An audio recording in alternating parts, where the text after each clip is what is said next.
দেশের চারিদিকে সীমান্ত এখন বিজেপির কঠোর নিয়ন্ত্রণে। ভারতের জন্য বাংলাদেশের স্থিতিশীলতা কেবল বন্ধুত্বের বিষয় নয়, বরং নিরাপত্তার প্রশ্ন। 3. বাংলাদেশে হিন্দুদের ওপর হামলার যে খবরগুলি পশ্চিমবঙ্গের নির্বাচনের আগে ডালপালা মেলেছিল, তা শুভেন্দুকে সাহায্য করেছে বিপুলভাবে।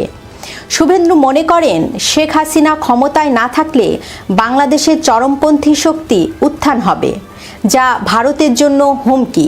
রাজনীতিতে অসম্ভব বলে কিছু নেই। আপনার কাছে কি শেখ হাসিনা ফেরা কেবলই দিবাস্বপ্ন মনে হচ্ছে?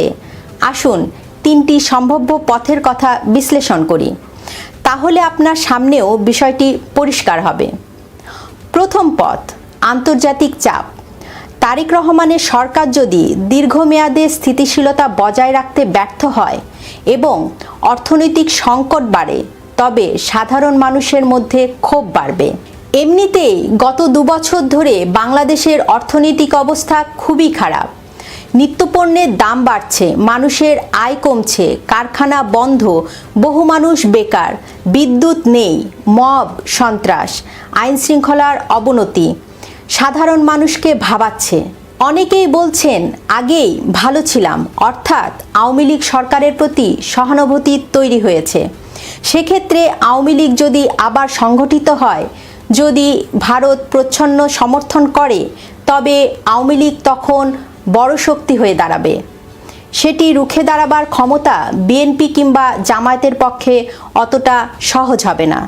দ্বিতীয় পথ হল দিল্লির সক্রিয় ভূমিকা।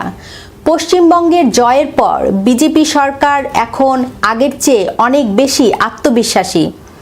প্রতিবেশী প্রথম, ভারতের এই পররাষ্ট্রনীতিতে পরিবর্তন আসতে পারে।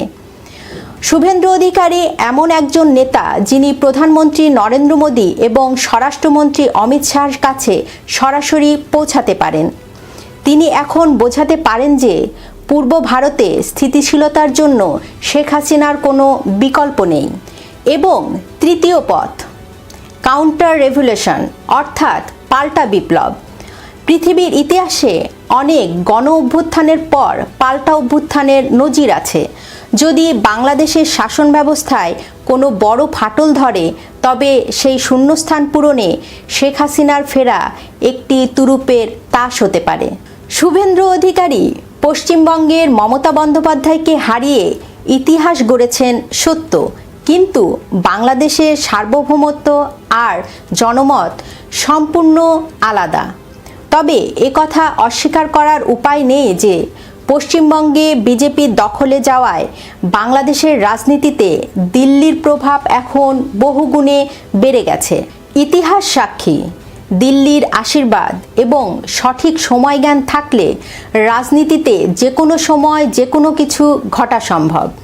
শেখ হাসিনা বৈধ প্রধানমন্ত্রী হিসাবে ফিরবেন কিনা তা সময় বলবে।